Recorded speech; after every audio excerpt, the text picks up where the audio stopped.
Apa ya, ini kan dulu udah pernah, ya dulu mungkin di periode sebelumnya. Jadi sekarang kita kayak semacam mau menyambut gitu loh teman-teman. Jadi kita mau menyambut, kita mau perkenalin lagi dari awal. Ada Subarashi nanti, dan ada Utsukushi juga, Sensei juga nanti akan dibawa. Jadi seenggaknya yang baru-baru gabung juga semuanya akan dapat ilmu yang sama sama teman-teman, yang teman-teman dapat dulu gitu loh. Jadi topik hari ini, kenapa Utsukushi luar biasa? Wah, ini ditambahin di judulnya sama Dokter Susi juga, yang hari ini akan jadi speaker kita, ditambahin ada tanda seru 2. Jadi kenapa Utsukushi luar biasa? Seluar biasa itu kenapa? Ya maksudnya anggapannya nih kayak kenapa ya kok kayak mungkin bisa lagi itu. Kita nggak bilang kita ini obat. Kita bukan bilang kita ini obat COVID juga. Cuman kenapa lagi itu pas lagi booming-boomingnya COVID, ada yang pada cobain Utsukushi, pakai Utsu dan lain-lain, dan ada dikombinasi dengan Suba dan lain-lain, terus semuanya bisa jadi negatif atau apa. Terus ada yang mungkin testimoni juga, ada yang punya tumor atau kansernya mungkin kadar apanya gitu saya kurang gitu paham, ada menurun atau apa. Terus yang tumor mungkin mengecil kalau kita lihat dari luarnya ya, dari tubuhnya. Itu kenapa sih kok bisa kayak begitu? Ini bukan obat, tapi kenapa bisa bikin kayak begitu ya? Nah, hari ini kita mau bahas, teman-teman. Kita mau bahas sedikit mungkin tentang produk Utsukushi. Kita mau ngulik, kita mau kupas, dan kebetulan hari ini juga dipandu dan di-sharing sama Dokter Susi juga, yang menurut saya capable sekali untuk membantu kita semua biar lebih mengerti tentang Utsukushi. Mungkin kira-kira itu aja nih kalau Dokter Susi sebentar.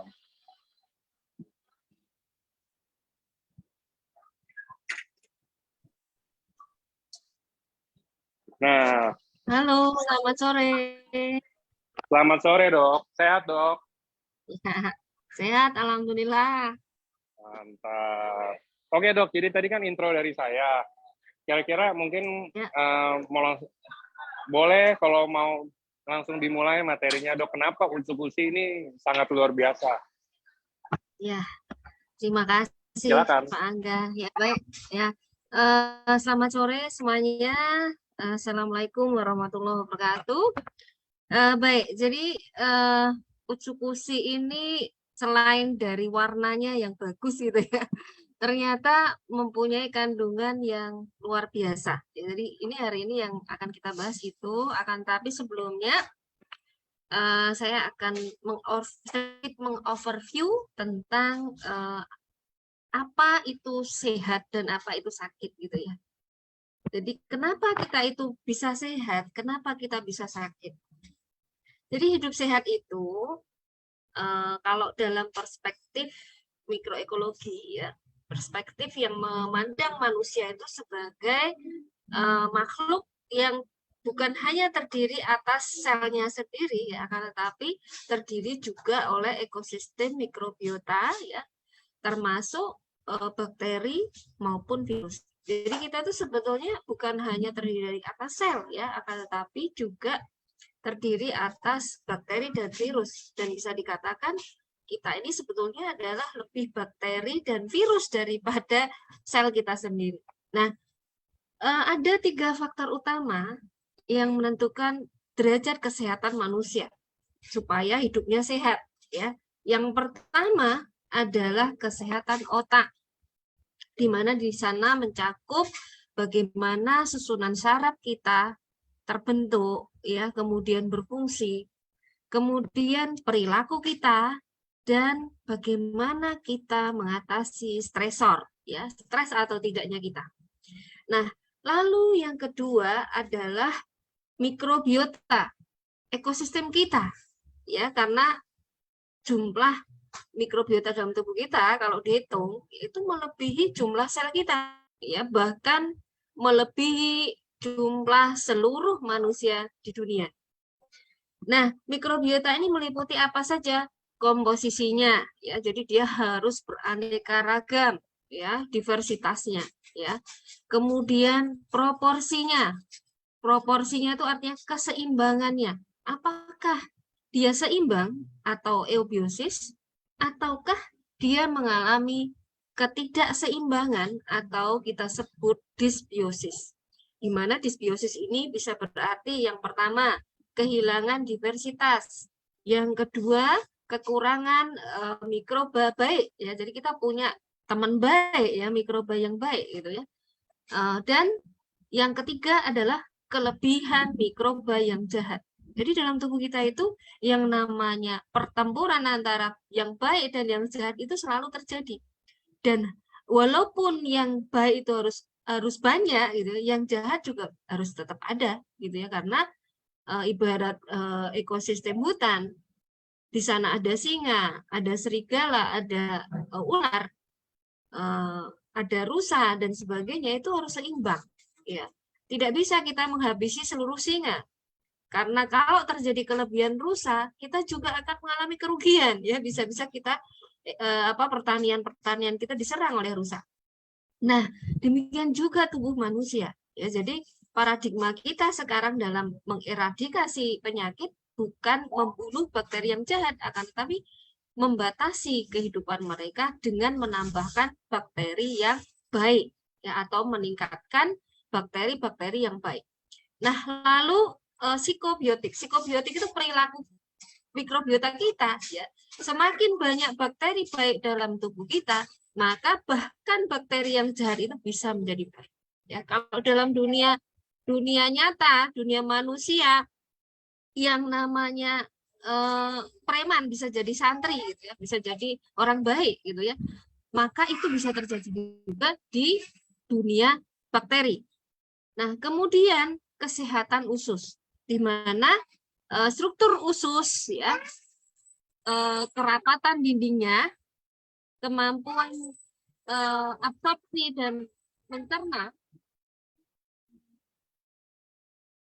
kemudian sistem imun pada usus ya, keseimbangan sistem imun pada usus, kemudian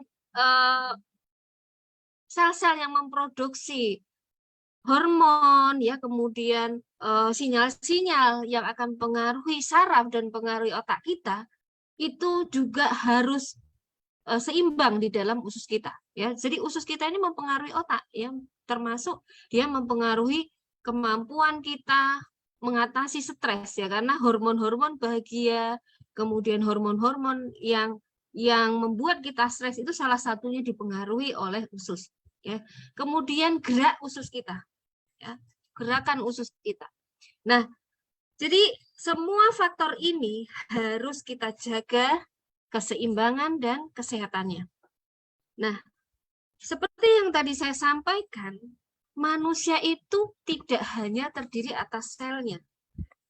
Manusia itu terdiri atas banyak sekali mikrobiota dalam tubuh yang seluruh genetiknya disebut sebagai mikrobiom. Di mana mikrobiom ini dia tersebar di seluruh tubuh kita, termasuk di bagian-bagian yang dulu kita anggap steril ya. Jadi dulu kita menganggap misalnya rahim kita steril gitu, otak kita steril, darah kita steril ya. Padahal sebetulnya bukti-bukti terkini menunjukkan bahwa kita ini adalah ekosistem di mana tempat-tempat yang tadinya steril ternyata juga ada penghuni yang lain selain sel kita. Nah, di hidung misalnya, ya, ekosistem mikrobiota kita ini mempengaruhi produksi lendir dalam hidung kita, bahkan memproduksi antibiotik alami dalam tubuh kita. Di mulut kita, dia membantu kita untuk mencerna makanan, ya, kemudian mengatasi pertumbuhan bakteri maupun virus, ya, kemudian jamur yang patogen, ya. Di paru-paru kita, dia menyebabkan paru-paru kita ini menjadi lebih mudah berkembang dan mengempis gitu ya. Kemudian di lambung misalnya ya, dia mencegah adanya komplikasi pada lambung, di kolon ya, di usus besar ya, dia membantu kita mencerna serat-serat pangan yang tidak bisa tercerna baik oleh mulut kita maupun oleh lambung kita ya. Lalu bahkan di genital kita, di organ kelamin ya, membantu menjaga pH, mempengaruhi pembentukan zat-zat yang bersifat antimikroba ya, dan membunuh mikroba yang jahat. di kulit kita. Dia juga membantu sistem imun kita. Ya, karena kulit ini adalah salah satu organ selain usus tadi ya, yang dia berperan penting dalam sistem imun. Ya, bahkan juga mempengaruhi hormon dan juga otak kita. Hingga dikatakan bahwa your skin run your brain, ya, karena salah satunya adalah kulit yang dia berfungsi sebagai organ neuroimun endokrin. Nah, semua ini dipengaruhi oleh faktor genetik, lingkungan, ya, termasuk pestisida di sekitar kita, zat kimia yang terpapar pada tubuh kita, gitu ya, makanan, lifestyle, hormon, dan juga industri, ya, karena industri ini memberi peran terutama ketika industri ini memproduksi zat-zat aditif atau zat-zat yang toksik yang berbahaya bagi tubuh manusia. Jadi sebetulnya kesehatan dan penyakit itu berkaitan dengan keanekaragaman dan juga fungsi, ya, dari tubuh kita.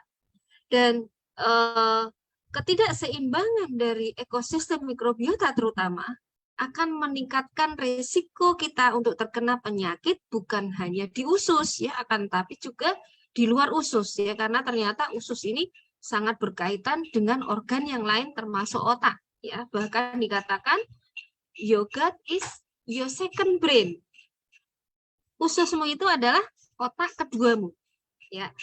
Nah, maka kalau terjadi sesuatu dengan usus, terutama ekosistemnya, yang terjadi adalah peningkatan risiko yang namanya penyakit inflammatory bowel disease, itu penyakit autoimun, ya. Kemudian penyakit kanker, ya, terutama penyakit kanker usus, ya. Infeksi, kemudian yang ekstraintestinal, contohnya apa? Kegemukan, penyakit diabetes, penyakit metabolik, penyakit autoimun seperti lupus yang menyerang multi organ, ya. Kemudian asma, dan juga penyakit-penyakit yang berkaitan dengan kesehatan otak. Misalnya apa? Autis, ya, Parkinson, ya. Kemudian gangguan mood, ya, gangguan kesehatan mental, dan juga nyeri kronik. Nah, maka kita saat ini membutuhkan sesuatu yang bisa menyeimbangkan ekosistem, menyehatkan otak, yang bisa meningkatkan kesehatan usus, terutama integritasnya. Jadi usus itu harus rapat, ya. Usus itu ibarat saringan, di mana tidak boleh semua yang ada di dalam usus itu masuk ke dalam pembuluh darah kita. Ya. Jadi di usus selain ada lapisan lendir, ada lapisan ekosistem, ya, ekosistem mikrobiota. Kemudian sudah itu baru lapisan lendir, kemudian lapisan sel epitel, dan di dalam lamina propria sendiri, ya, di dalam lapisan epitel itu ada sistem imun. Kemudian di dalam di bawah sistem imun kita itu masih ada sawar pembuluh darah, di mana tidak boleh semua yang ada di dalam lubang usus kita itu masuk ke dalam pembuluh darah kita. Nah, saat ini dunia kedokteran mulai merubah paradigmanya, ya, sehingga banyak penelitian terkini terhadap banyak penyakit, ya, bukan hanya penyakit infeksi, ya, tapi juga penyakit kanker, penyakit autoimun yang menggunakan bakteri baik untuk mengatasi semua penyakit itu. Nah, contoh yang sudah diproduksi misalnya di sini ada produk dari Danone, ya, misalnya, ya, ada Lactobacillus casei, ya, dalam bentuk fermented drink, ya. Kemudian ada produk lain Lactobacillus gasseri misalnya, dan mengkombinasikan dengan Bifidobacterium tanpa ada zat-zat tambahannya, gitu, ya. Kemudian mengkombinasikan dengan Bifidum Bacterium bifidum, Bifidobacterium bifidum, ya, di mana di sini diproduksi oleh Merck. Kemudian ada Lactobacillus rhamnosus, Lactobacillus plantarum, ya, diproduksi oleh Malaysia. Kemudian yang kita kenal, ya, oleh banyak media itu disebut mencintai ususmu itu, ya, itu adalah Bifidobacterium breve Yakult dan Lactobacillus casei shirota. Lalu ada produk lain, misalnya di sini ada Bifidobacterium longum, ya, dari Morinaga. Kemudian ada yang menggunakan Pediococcus pentosaceus dan Leuconostoc mesenteridius dikombinasi dengan misalnya maaf maaf nih bentar Bifidobacterium sampai mana tadi Leuconostoc ya. Leuconostoc dengan yang lainnya di sini ya dikombinasi dengan inulin, outbrain, pektin dan resistant starch. Jadi ini simbiotik ya. Ini dari Swedia. Kemudian juga banyak sekali produk dari Kanada, dari USA yang sudah diteliti. Contohnya di sini ya, di mana dalam masa pandemi itu digunakan untuk mengurangi resiko infeksi oleh apa namanya virus apapun ya. Di mana di sini kita lihat bisa kita lihat dosisnya ya. Di sini rata-rata menggunakan dosis 1 kali sehari ya, walaupun ada yang 2 saset sehari ya. Nah, kemudian ini contoh probiotik untuk cancer ya. Misalnya di sini yang digunakan adalah Bifidobacterium, kemudian ada juga yang menggunakan Enterococcus ya, kemudian Lactobacillus dan beberapa jenis Bifidobacterium yang lain, di mana sudah diteliti bahwa ternyata probiotik ini mempunyai potensi ya untuk dikembangkan sebagai terapi yang membantu penyembuhan pada penyakit kanker dalam beberapa studi yang rata-rata memang sebenarnya belum selesai ya, tapi di sini sudah menunjukkan bahwa ada potensi bahwa probiotik itu mampu menurunkan proliferasi sel dari sel kanker ya, kemudian meningkatkan kematian sel kanker melalui apa yang disebut apoptosis ya, dan juga menurunkan progresi dari pertumbuhan dari masanya ya. Jadi menurunkan kemampuan membentuk massa gitu ya. Jadi kalau misalnya ada bukti bahwa setelah konsumsi probiotik kok tumornya itu tidak membesar, nah berarti dia sudah menghambat pertumbuhan tumor itu. Nah, ini adalah jurnal yang menyebutkan tentang probiotik sebagai salah satu tool ya untuk mencegah progresi dari tumor dan untuk cancer prevention dan terapi. Bukan hanya cancer prevention tapi juga untuk terapi.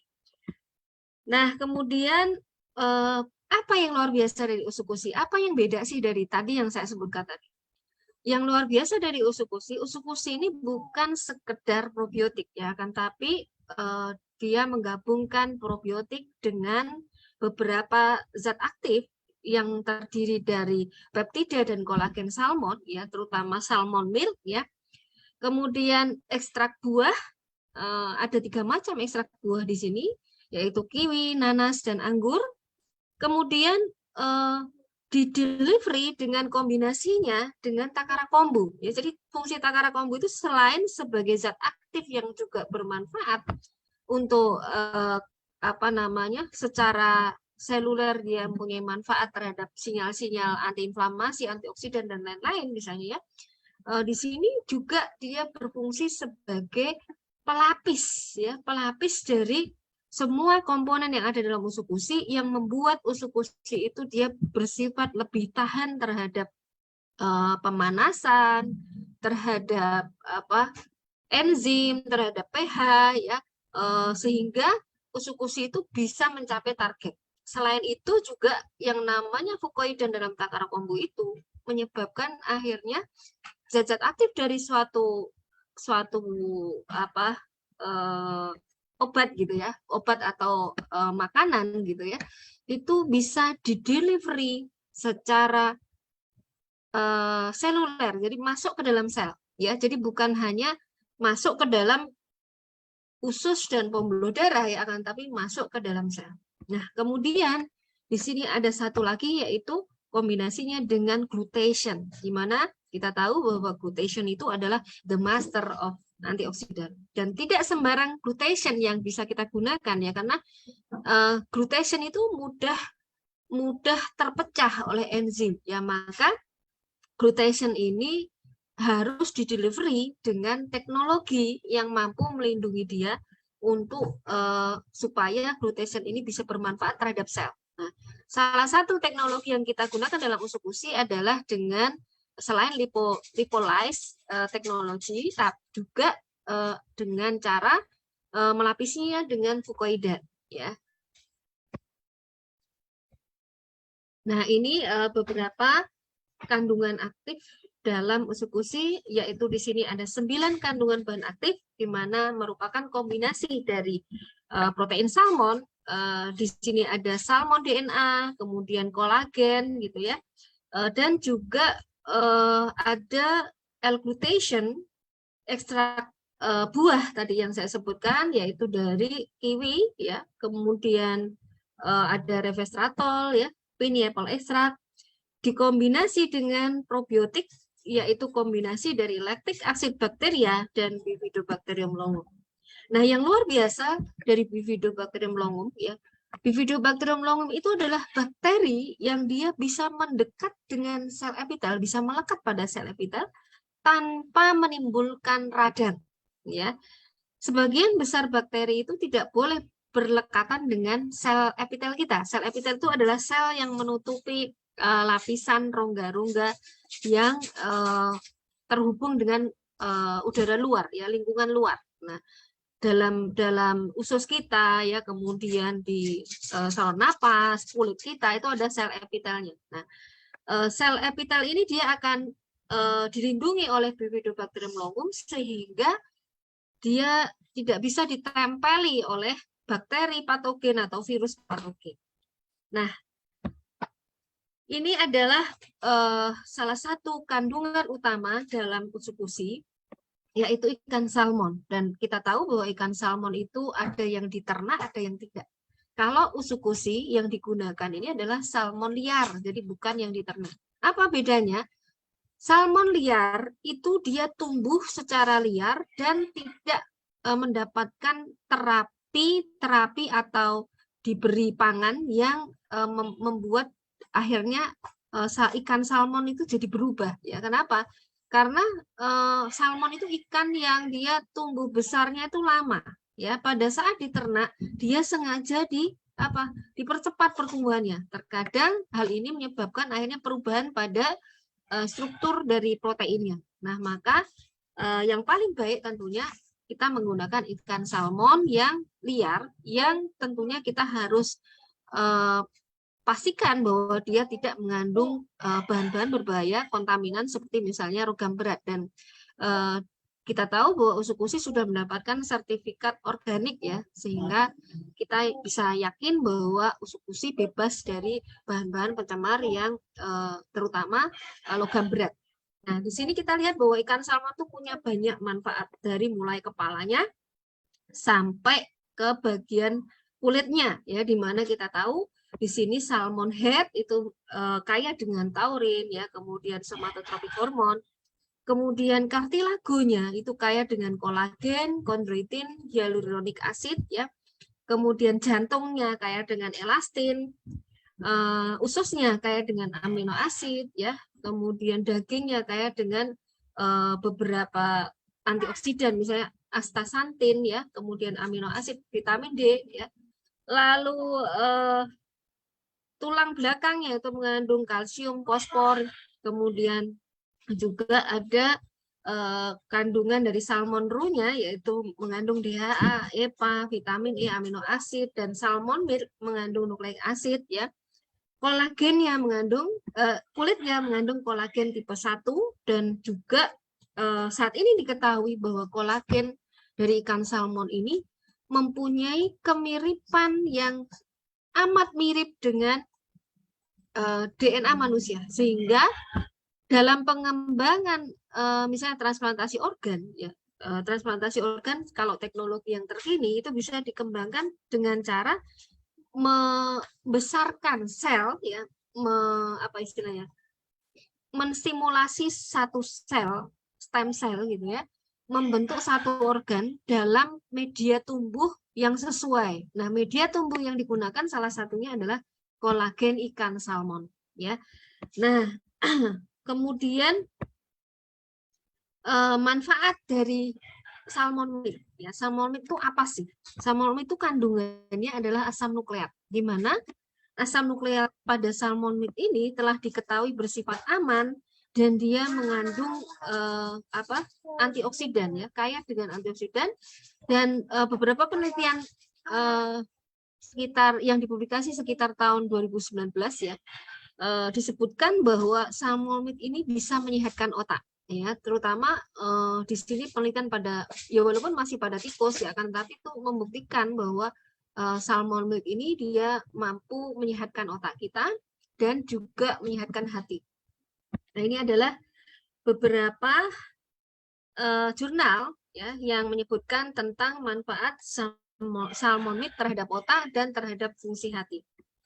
Kemudian protein dari salmon itu sendiri dia bersifat anti radang. Ya, ini adalah contoh bagaimana protein pada salmon ketika diberikan pada tikus yang mengalami kegemukan. Ya, ternyata protein pada salmon ini bersifat anti-inflamasi ya, karena dia mempunyai kemampuan untuk meningkatkan sinyal-sinyal anti-inflamasi ya, anti radang, sehingga menurunkan resiko untuk terjadinya komplikasi karena hiperglikemi ya, gula darah yang tinggi, kemudian karena intoleransi, dan juga karena dislipidemi. Nah, lalu kolagen ya, apa sih manfaat kolagen ya?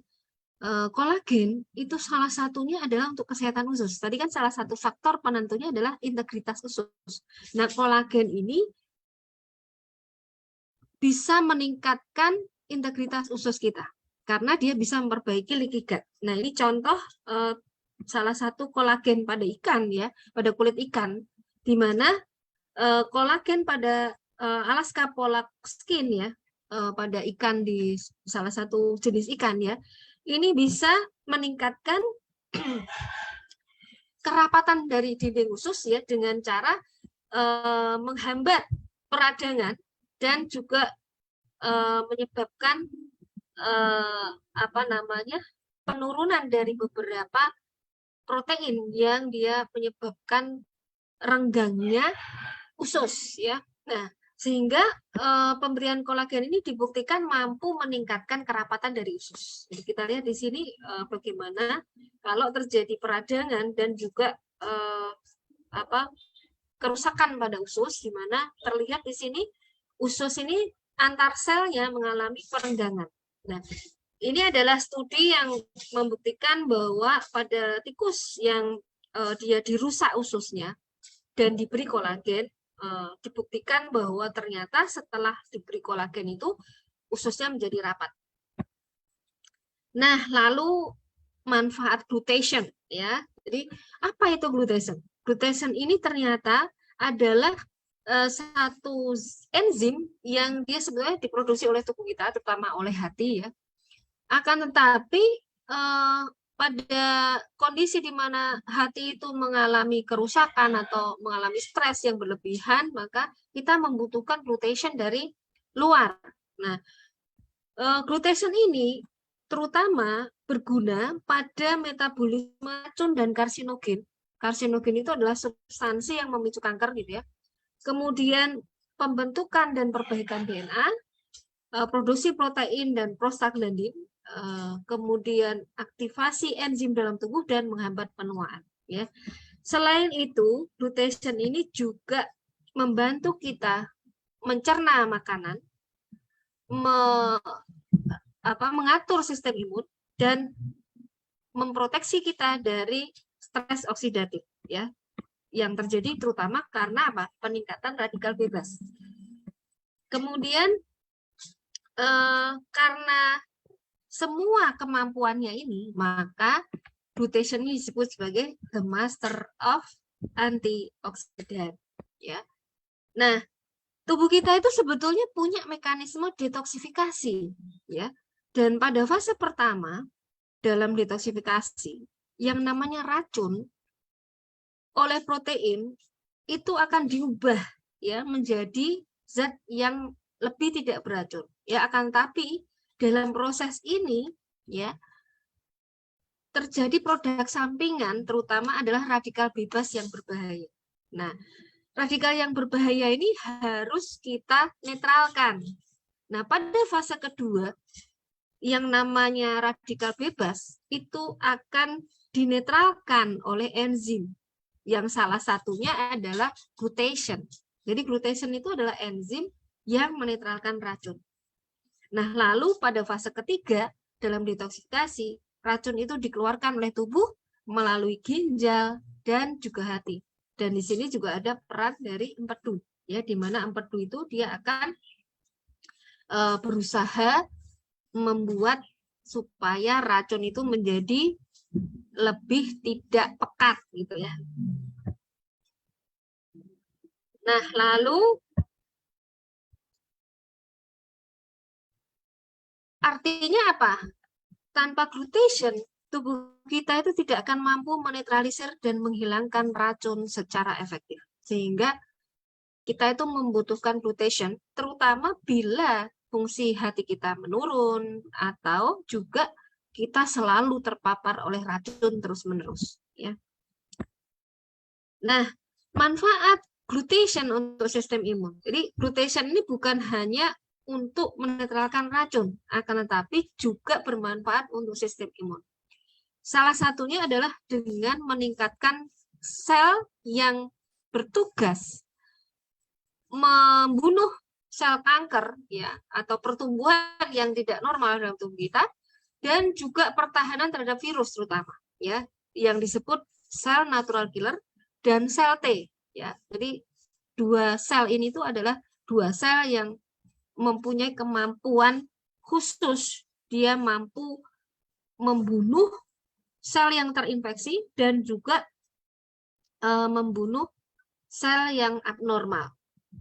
Nah, dengan adanya glutation yang cukup ini, sel T mampu menghasilkan lebih banyak zat penangkal infeksi serta mengendalikan infeksi bakteri dan virus. Dan beberapa infeksi kronik seperti hepatitis, kemudian penyakit karena virus herpes dan Lyme, ya Lyme itu penyakit karena bakteri yang menyerang kekebalan tubuh gitu ya, itu bisa diminimalkan apabila kadar keseimbangan glutation cukup di dalam tubuh kita. Nah, ini contoh penyakit dengan kekurangan GSH dan pendekatan terapinya. Jadi orang-orang yang punya penyakit diabetes, HIV, ya, sepsis, kistik fibrosis. Kistik fibrosis itu penyakit genetik yang menyebabkan banyak kista. Ya.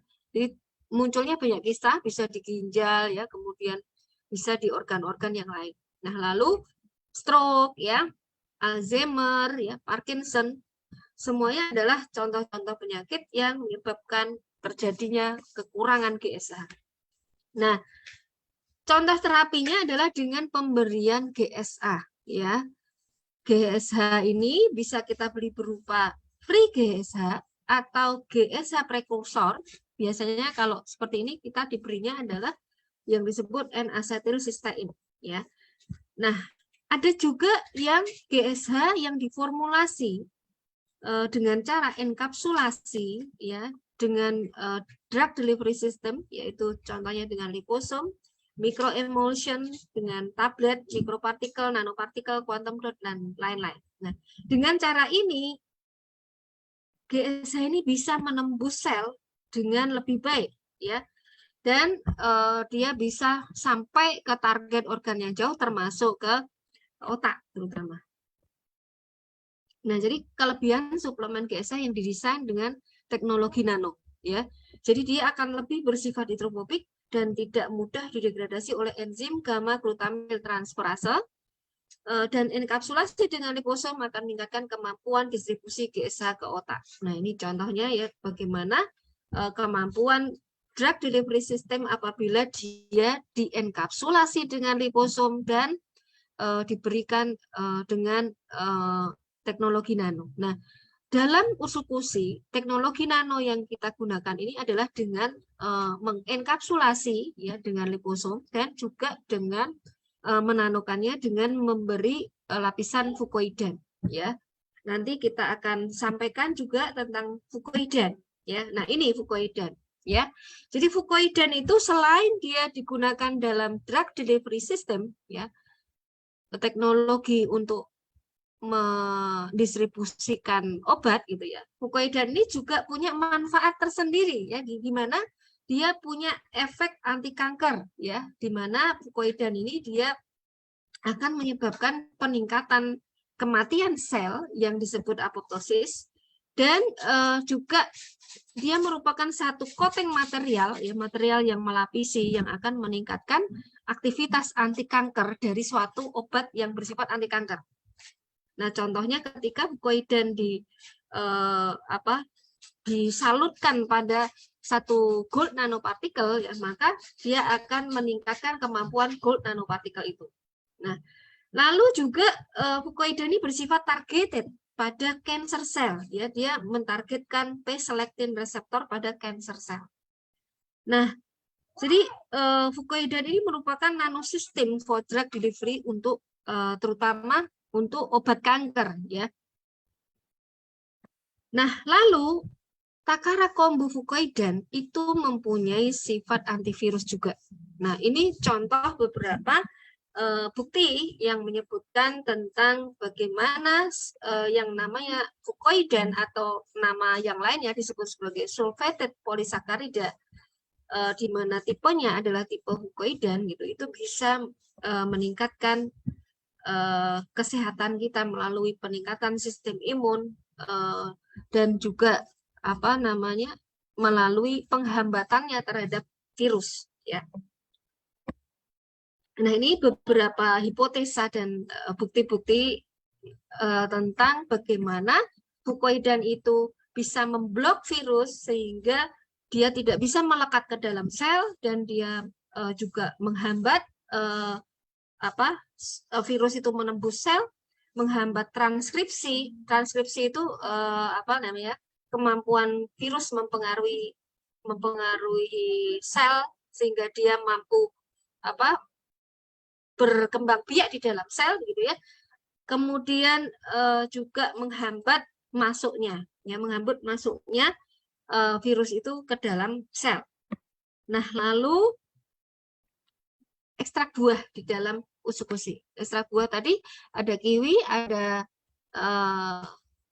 nanas, dan juga ada resveratrol yaitu dari anggur. Nah, kiwi, apa manfaat kiwi?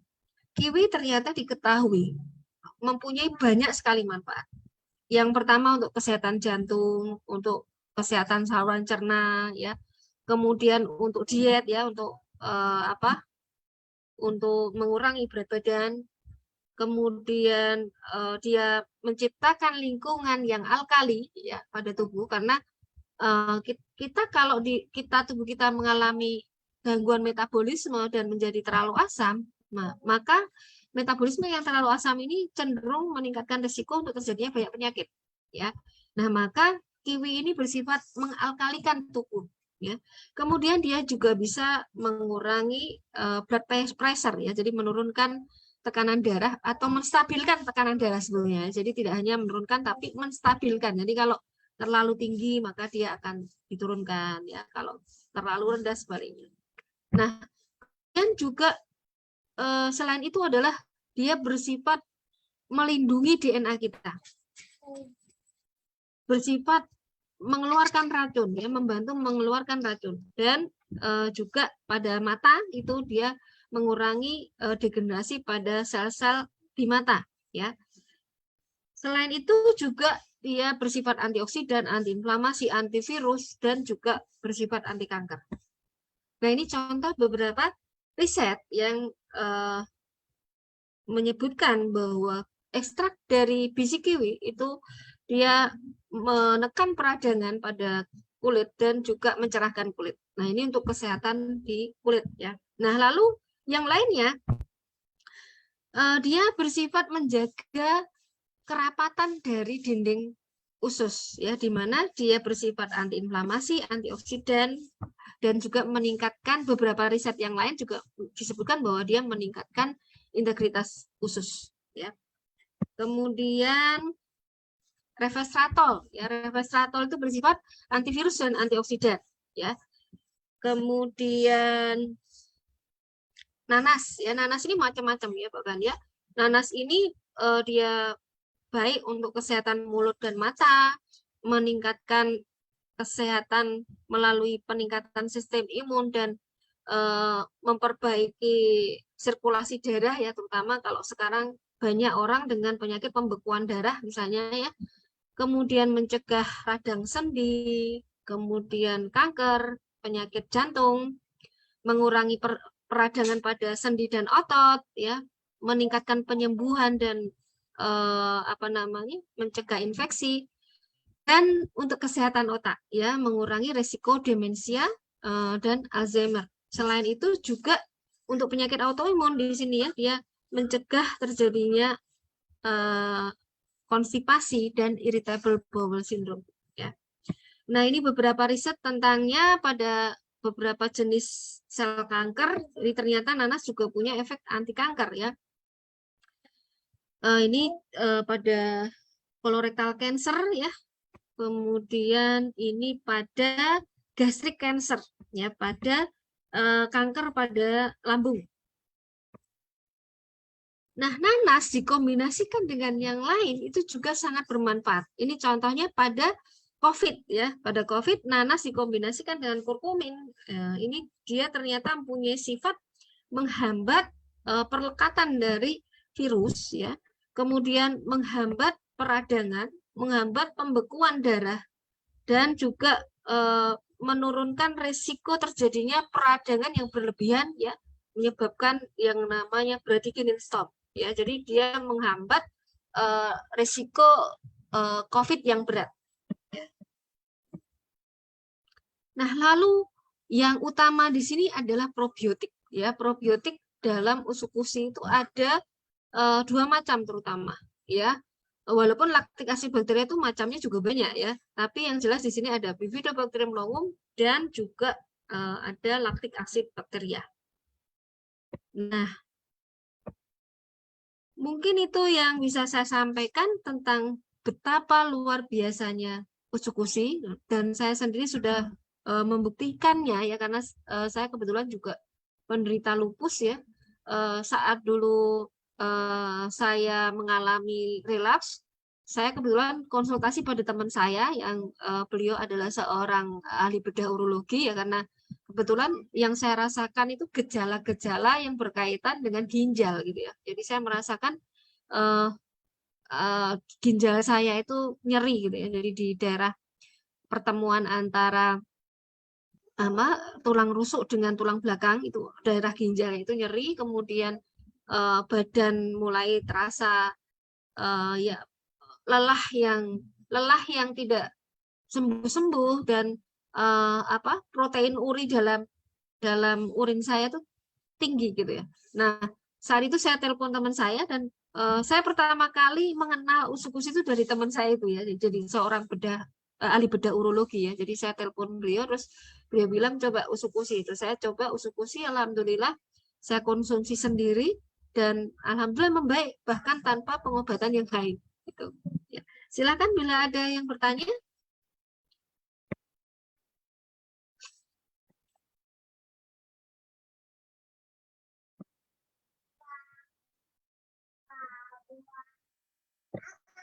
Nah, ini sudah ada pertanyaan Pak Angga.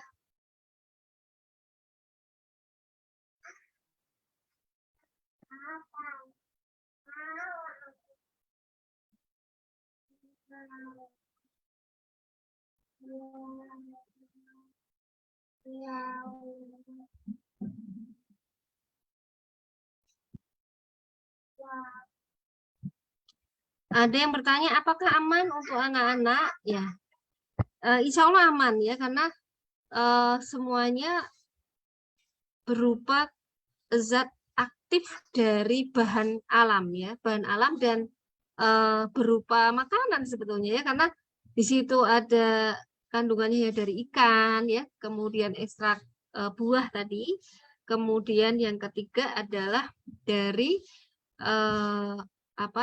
bakteri baik ya. Cara konsumsinya kalau ini produk yang berupa produk enkapsulasi ya, kalau ingin kita larutkan dengan air tapi yang hangat-hangat kuku. Tapi kalau tidak, bisa ditaruh di bawah lidah ya. Kemudian penyakit autoimun ya. Dok, tadi sempat menyinggung tentang autoimun. Anak saya umur 7 tahun, sudah 2 tahun ini terkena autoimun, tapi menyerang pigmen kulit. Nah, waktu kontrol ke beberapa dokter kulit, seringkali tanyakan apakah ada masalah BAB. Memang perutnya agak besar, BAB rata-rata 2 hari sekali. Beberapa minggu belakangan ini sering mengeluh kaki atau lututnya pegal-pegal, sering terjadi pada malam hari. Apakah ada hubungannya dengan autoimun? Produk apa yang paling tepat untuk anak saya? Ya, jadi penyakit autoimun pada anak yang menyerang sendi ya dan kulit ya. Ya, jadi memang kenapa kok usus ditanyakan ya? Kenapa BAB ditanyakan? Karena salah satu masalah dari autoimun itu adalah karena kesehatan ususnya yang terganggu ya, terjadi yang namanya leaky gut. Leaky gut itu kebocoran dari usus ya. Maka untuk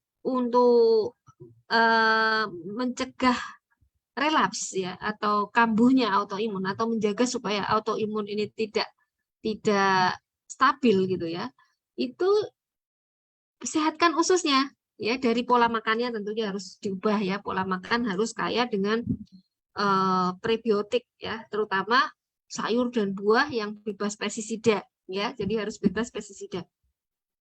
Kemudian usahakan sayur dan buah itu porsinya paling tidak ya 3 mangkok sehari ya, atau paling mudah kalau anak kita susah makan sayur dan buah, beri buah ya yang berserat, contohnya jeruk gitu ya. Paling tidak makan buah itu kalau jeruk ya 3 gelondong sehari. Tapi tidak boleh disepah. Jadi carikan jeruk-jeruk yang dia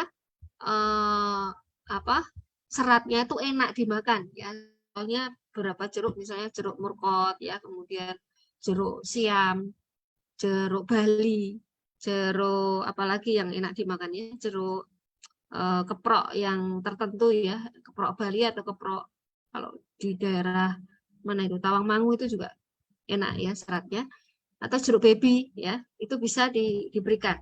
Nah, kemudian jauhi pencetus ya, karena autoimun itu ada pencetusnya ya, seperti lupus ya. Lupus itu dicetuskan oleh antigen atau protein-protein gitu ya, yang menyebabkan akhirnya rusaknya kolagen dan DNA. Nah, jadi apapun yang merusak DNA dan kolagen itu harus dihindari gitu ya, termasuk sinar matahari ya. Maka penderita lupus itu dia harus berhati-hati dengan sinar matahari. Nah, vitiligo ini juga harus berhati-hati pada sinar matahari ya, karena adanya hilangnya pigmen yaitu menyebabkan risiko anak ibu ini lebih besar untuk terkena kanker kulit ya. Maka memang sebaiknya kalau ada paparan matahari terik ya kita harus berlindung atau melindungi diri kita dari paparan matahari yang terik. Kemudian pola hidup harus diingat ya, usahakan kita itu tidur yang cukup ya, tidur yang cukup terutama pada waktu-waktu jam biologis di mana tubuh kita itu diperbaiki ya. Jadi the role of 9 itu penting ya, tidur jam 9 malam itu penting, dan matikan lampu ya, lampunya harus mati. Kemudian tidur siang itu juga penting, karena tidur pada saat siang hari itu yang akan memperbaiki sel tubuh kita dari kerusakan DNA yang terjadi karena paparan sinar matahari pada saat itu. Ya, paling tidak beri kesempatan anak untuk tidur siang selama 30 menit. Ya. Kemudian pola makan juga harus berkaitan dengan time-nya. Ya. Jadi latihlah anak untuk makan itu sesuai kapan dia lapar. Nah, kapan kita lapar itu sebenarnya ada pengeluaran dari hormon lapar ya, maka usahakan kita makan itu sesuai pengeluaran hormon lapar kita. Pagi hari ya nggak boleh lebih dari jam 8 ya, kemudian siang hari nggak boleh lebih dari jam 1 siang, kemudian sore hari nggak boleh lebih dari jam 7 malam, dan usahakan kalau malam hari jangan makan yang berat-berat. Ya, jadi biarkan tubuh itu berkonsentrasi memperbaiki tubuhnya, dan biarkan usus kita itu beristirahat ya. Jadi kalau malam nggak boleh makan yang daging-dagingan gitu ya. Bolehlah sayur dan perbanyak makanan-makanan yang mudah dicerna ya. Kemudian untuk makanan fungsional yang bisa kita gunakan selain prebiotik dan probiotik ya, tentunya yang meningkatkan integritas usus tadi ya. Bisa dengan usukusi, bisa ditambah dengan subarasi. Ya, kalau kita ingin regenerasi sel. Ya, karena kalau kelebihan dari subarasi adalah pada kemampuannya menstimulasi terutama growth hormone ya, dan juga regenerasi sel melalui sinyal-sinyal yang lain ya. Kemudian makanan yang cocok untuk memperkuat otot jantung, tentunya ya kita harus ingat bahwa salah satu kesehatan kardiovaskuler itu ditentukan oleh peredaran darah yang lancar. Nah, peredaran darah yang lancar kita membutuhkan sesuatu yang dia mengencarkan darah ya, kemudian dia juga bersifat menjaga supaya dinding pembuluh darah kita elastis ya, yang kaya dengan kolagen ya. Kemudian mengurangi zat-zat yang meningkatkan yang namanya TMAO ya. TMAO itu trimetilamin oksida ya. Trimetilamin oksida itu sebetulnya adalah metabolit dari bakteri ya, yang dia dipecah dari makanan kita berupa apa? Berupa kolin ya, berupa kolin yang biasanya dia berasal dari jeruan ya, maka kurangilah makanan-makanan yang tinggi dengan kolin tadi ya, kurangi jeruan gitu ya. Ya walaupun kadang-kadang kita tetap perlu jeruan ya, tapi kurangi makanan-makanan yang terlalu tinggi lemak dan protein ya, karena itu bahan baku dari TMAO, dan TMAO ini yang menyebabkan peradangan pada pembuluh darah ya, kemudian peningkatan pembekuan darah ya. Padahal pada orang-orang yang sudah punya penyakit jantung, hal itu harus dihindari ya. Kemudian perbanyak sayur dan buah, itu saja ya. Sayur dan buah terutama yang kaya dengan antioksidan ya. Kemudian yang warna-warni. Jadi kalau bisa kita makan itu dalam satu piring itu ada kombinasi dari 5 sayur dan buah minimal ya. Kalau bisa 7 itu lebih baik ya. Bagaimana pertanyaan yang lain? Bagaimana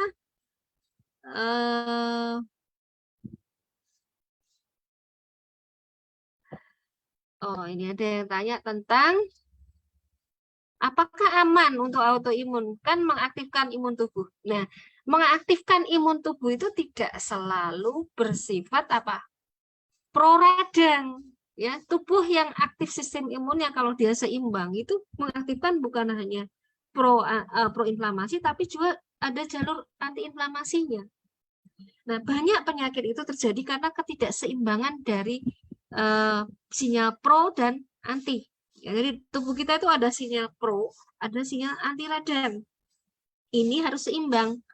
Nah, ketika kita lahir, ya, karena pengaruh dari hormon ibu, karena pengaruh dari sel-sel ibu, karena stem sel dari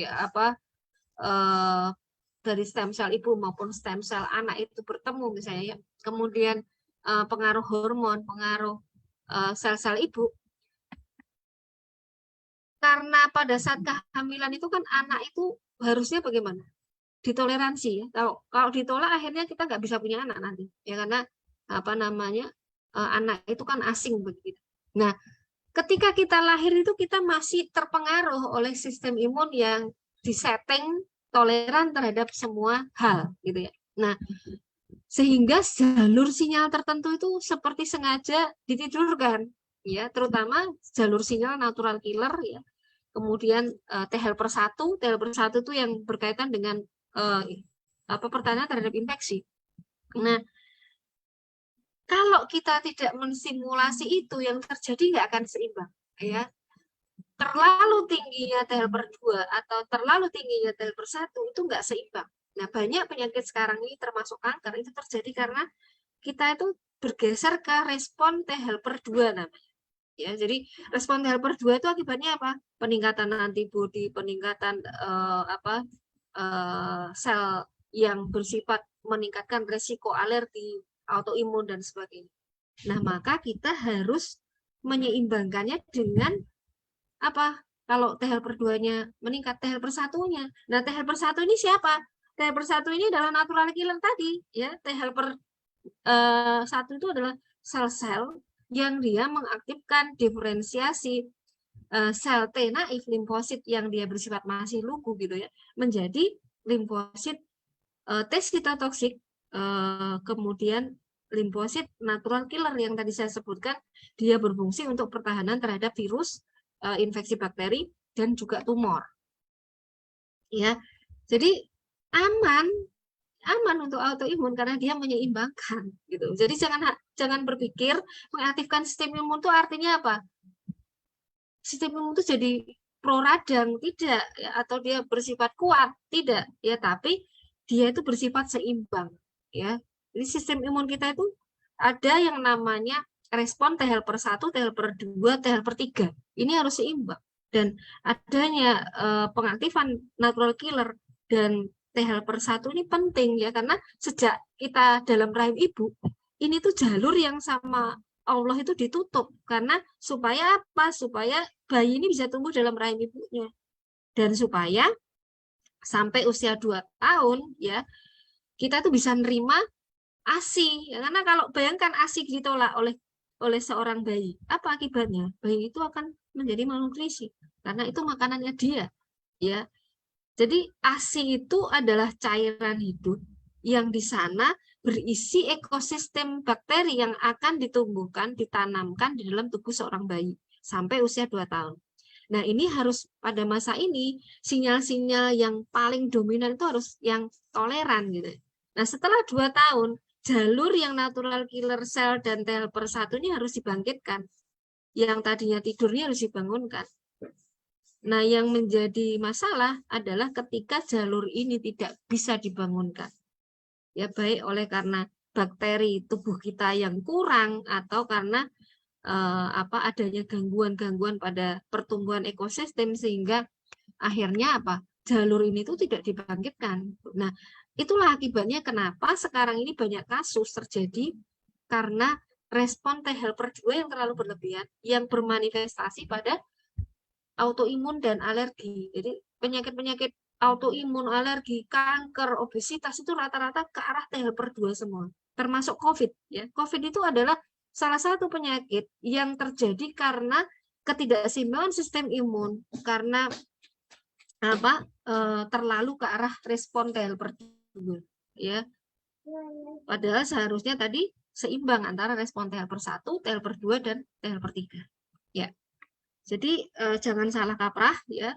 Di sini aktivasi sistem imun itu tidak selalu istilahnya adalah memicu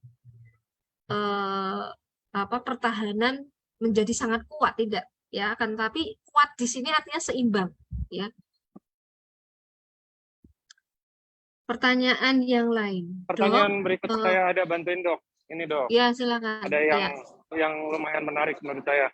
Kalau untuk GERD dok, karena ini kan sebenarnya sih bukan simpang siur sih, diminum dua-duanya produk kita kan sama-sama baik dok. Cuman pertanyaannya lebih baik yang mana antara Utsukushi dan Subarashi untuk GERD? Ya, jadi masalah GERD itu salah satu yang menjadi masalah adalah adanya peningkatan asam dalam lambung yang akhirnya menyebabkan peradangan pada daerah saluran cerna yang atas, yaitu pada kerongkongan ya. Nah, kalau kita bicara antiinflamasi, anti radang ya, Utsukushi itu banyak mengandung anti radang ya, lebih banyak dibandingkan pada Subarashi ya. Akan tetapi untuk perbaikan sel ya, maka subarasi ini lebih cocok gitu ya. Jadi kalau di situ ada kombinasi karena kerusakan sel dan radang, ya dua-duanya bisa dipakai ya. Oke, ini ada yang tanya, apakah direkam acara hari ini? Tentu saja, bisa dilihat lagi nanti di Facebook, nanti ada rekamannya. Tenang. Oke, next. Wah, ini nih. Dok, ini ada kompleks hiperplasia endometrium without ATP atau apa gitu dok bacanya ini dok. Ya, Bisa ya, terbantu nggak dengan usukusi dok? ya. Jadi hiperplasia endometrium itu biasanya kan tandanya perdarahan ya. Jadi perdarahan rahim. Penyakit ini terjadi karena ketidakseimbangan pada hormon estrogen ya. Jadi dan biasanya hiperestrogenisme ini juga berkaitan dengan obesitas ya. Maka masalah obesitas ini tidak cukup dipecahkan hanya dengan memakan suplemen tertentu ya, karena tapi tetap harus ada bagaimana cara kita menurunkan kegemukan kita ya. Karena sumber estrogen endogen kita ini juga harus dikontrol ya, karena kalau kita bicara orang gemuk karena lemak ini adalah sumber estrogen ya, maka kegemukan ini harus dikurangi juga ya. Maka tadi selain mengkonsumsi suplemen atau makanan fungsional yang dia bersifat menyeimbangkan dan mencegah pertumbuhan yang abnormal gitu ya, termasuk hiperplasia itu kan pertumbuhan yang abnormal ya, maka juga kita harus menghindari paparan zat toksik yang meningkatkan estrogen dari luar, misalnya kosmetik ya, kemudian pola makan ya, pola makan harus yang kaya serat dan dia tidak mengandung pestisida, karena pestisida itu dia termasuk salah satu yang tidak bisa yang bisa menyebabkan ketidakseimbangan hormon ya, terutama peningkatan estrogen dari eksogen. Jadi hindari makanan yang mengandung pestisida. Kemudian banyak makan makanan yang bersifat fitoestrogen. Ya, fitoestrogen itu bisa ada pada contohnya basil ya, kemudian daun kemangi itu juga ya, kemudian susu kedelai, tapi kedelainya harus yang organik ya, kedelai yang non GMO yang organik. Kemudian juga isoflavon dari teh hijau misalnya. Jadi selain harus melakukan diet yang artinya tadi ya kaya serat dan mengandung fitoestrogen ya, hindari kosmetik yang mengandung paraben, pestisida ya, makanan yang mengandung pestisida, kita bisa konsumsi juga usukusi terutama ya. Vitiligo bisa sembuh juga dok. Ada pertanyaan tentang vitiligo ya. Vitiligo apakah bisa sembuh ya? Kita harus yakin bahwa semua penyakit itu ada obatnya gitu ya. Walaupun saat ini akal manusia mengatakan bahwa ini tidak bisa diobati katanya. Ya, tapi kita harus yakin bahwa yang menyembuhkan itu siapa? Allah Subhanahu wa taala, ya. Jadi pertama kali ketika kita sakit itu pertama kita terima bahwa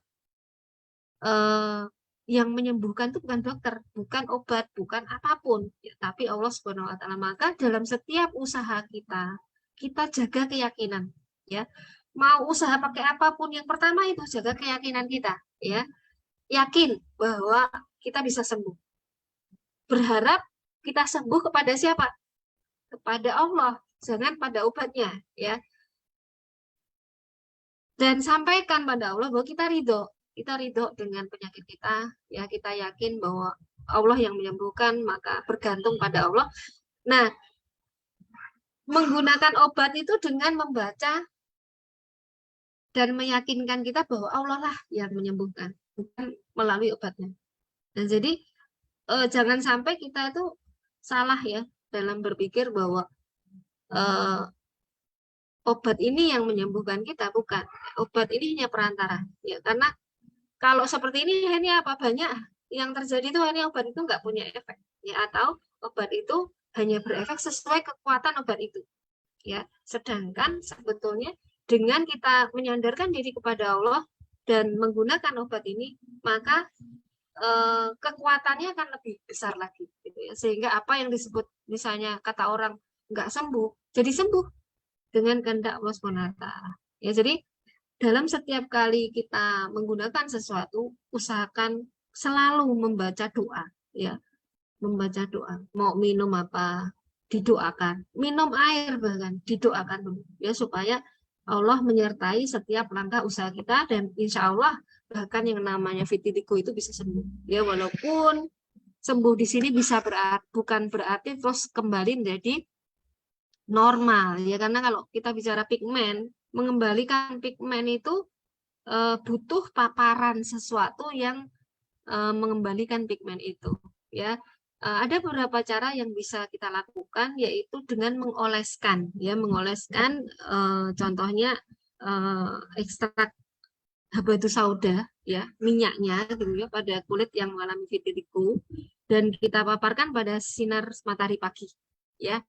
Jadi tetap harus ada usaha itu, nggak bisa hanya sekedar minum, ya, karena kalau vitiligo itu kan hilangnya pigmen, gitu ya, maka kita harus merangsang pigmen itu untuk kembali. Nah, kalau di dalam dunia kedokteran itu dirangsang dengan yang namanya PUVA, ya, dengan terapi memaparkan pada semacam salep yang mengandung ter, gitu ya, kemudian di sinari dengan ultraviolet A, ya, walaupun itu bisa menimbulkan efek samping, ya, tapi kita bisa coba itu dengan herbal, yaitu contohnya yang saya sebutkan tadi, ya, minyak habatus sauda, kemudian dipaparkan pada sinar matahari pagi, ya, karena sinar matahari pagi kita tahu bahwa dia kaya dengan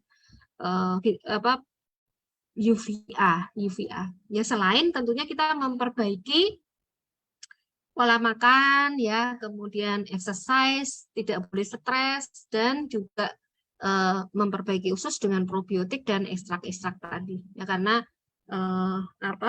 tentunya kalau kita bicara penyakit-penyakit seperti ini ada multifaktor yang harus kita atasi, ya, dengan multimodalitas, tidak cukup hanya dengan satu modalitas, ya. Kemudian ada pertanyaan lain.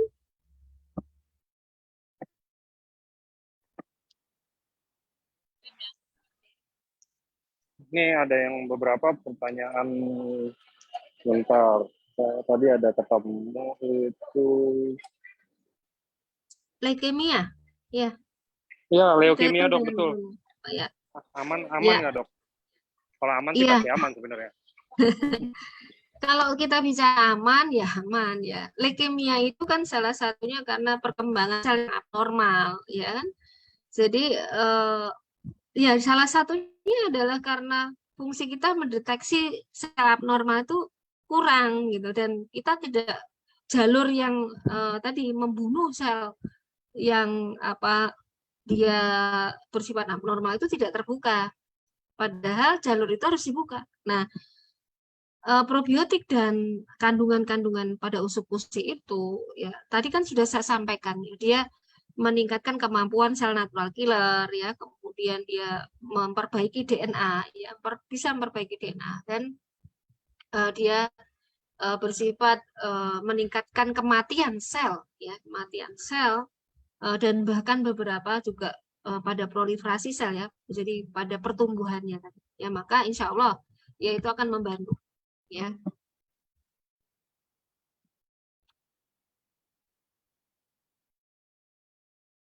Ini ada yang tanya tentang ginjal bengkak, ya. Ada yang bertanya ginjal bengkak, ya. Ya, ginjal bengkak, betul. Ya. Ya, oke, betul. Jadi ginjal bengkak itu bisa disebabkan karena autoimun bisa, ya, karena keracunan juga bisa, ya, maka selain kita harus menghindari zat yang beracun tadi, ya kita juga harus mengkonsumsi sesuatu yang mencegah peradangan pada ginjal dan memperbaiki ya. Nah, kalau misalnya kita ekonominya lemah, bisa kita mulai dengan kombinasi satu saset, tapi usus 1, suba 1 gitu ya. Yang saya alami sih ya dalam jangka waktu nggak ada 1 bulan ya, jadi mungkin butuh waktu sekitar 2 minggu itu udah membaik ya. Jadi mungkin tetap harus kombinasi sebaiknya ya, karena di sini yang satu memperbaiki sel, yang satu dia bersifat lebih ke anti radang ya, menetralisir racun gitu ya. Jadi kalau hanya utsu atau hanya suba itu kurang jadinya efeknya. Ya kalau saran saya ya dua-duanya tetap gitu ya. Jadi tetap begitu, cuma mungkin bisa nggak ya beli itu setengah box utsu, setengah box suba gitu. Bisa nggak, Pak? Nggak bisa, Dok. Oh, nggak bisa ya? Bisanya kadang-kadang kalau ada leader-leader kadang-kadang rata-rata pada jual mungkin sasetan untuk bantu-bantu biar kasih sampel dan lain-lain gitu juga, Dok. Iya. Tapi kalau untuk setengah kayak misalkan setengah usus setengah suba nggak bisa deh kayak rasanya, Dok. Nggak bisa ya. Mungkin kecuali tukeran nama belinya yang kenal kali, Dok. Iya, mungkin ya. Tukeran nama yang kenal. Saya ada suba 1 nih, saya ada usus 1, tukeran yuk setengah-setengah, saya tambah deh 50.000 misalkan gitu kan. Ya mungkin perlu dibikin semacam komunitas yang bisa menyebabkan kita bisa bertukar gitu loh, Pak, karena tidak semua orang. Iya. Siap, tidak semua nanti orang saya sampaikan. Iya, ya. Dan tentunya harus ada monitoring ya, Jadi coba sebelum terapi itu dimonitor bagaimana fungsi ginjalnya ya, lalu sesudah itu bagaimana gitu ya. Oke, ya. Dok, ini mungkin kita masuk beberapa pertanyaan terakhir. Ini ada yang tanya. Sering sih, nanti saya bahas di topik deh. Nanti mungkin Dokter Susi yang akan jadi speakernya. Ini ada yang tanya kalau untuk program kehamilan, Dok. Iya. Kira-kira kalau menurut Dokter Susi itu baiknya seperti apa? Karena kan banyak mungkin testimoni dan lain-lainnya yang menunjukkan kayak ya maksudnya emang untuk bukan bisa bikin hamil ya, ngeri juga ya maksudnya, cuman lebih ke arah bisa membantu kesuburan mungkin, atau mungkin menurunkan risiko gangguan lain-lainnya dan lain-lain. Jadi kira-kira apa yang terbantu, dan kalau menurut dokter mungkin ada saran nggak, Dok? Mungkin konsumsinya gimana gitu ya, Dok? Iya.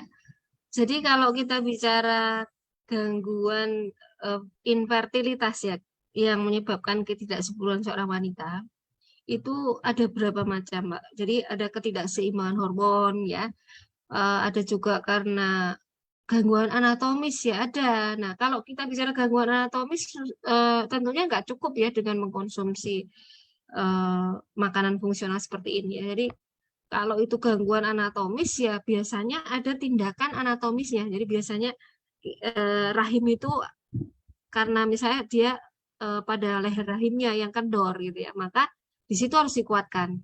Ya biasanya ada tindakan itu ya. Nah, maka sebenarnya memang kita harus tahu penyebabnya dulu. Nah, akan tetapi secara general ya di sini kandungan-kandungan pada usus dan suba dia sebetulnya kemungkinan bisa aja dia meningkatkan kerapatan tadi, karena sebetulnya yang bermasalah itu adalah fungsi elastisitas leher rahim, kemampuan leher rahim untuk merapat kemudian menipis gitu ya, dan juga fungsi sel-sel imun dalam rahim kita itu kaya dengan sel imun yang di situ juga harus seimbang gitu ya.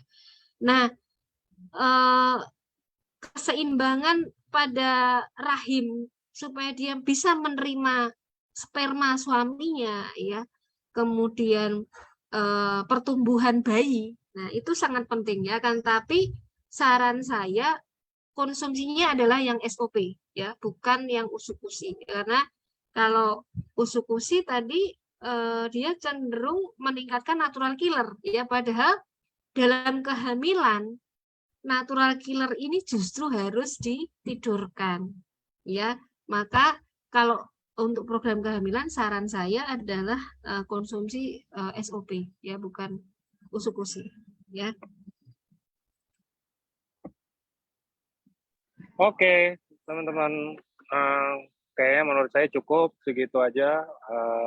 Nanti ya, itu untuk yang program kehamilan nanti saya buat.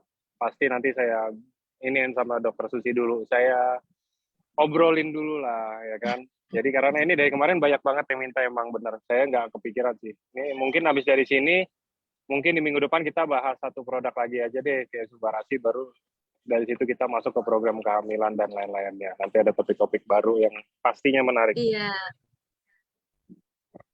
Oke, kalau gitu mungkin segitu aja. Thank you buat teman-teman yang udah hadir. Thank you Dokter Susi, waktunya dok. Terima kasih, sama-sama. Jangan lupa bahagia, selamat weekend. Semoga sehat semua Selamat ya. weekend semuanya. Sehat, salam sehat semuanya. Selamat sore. Selamat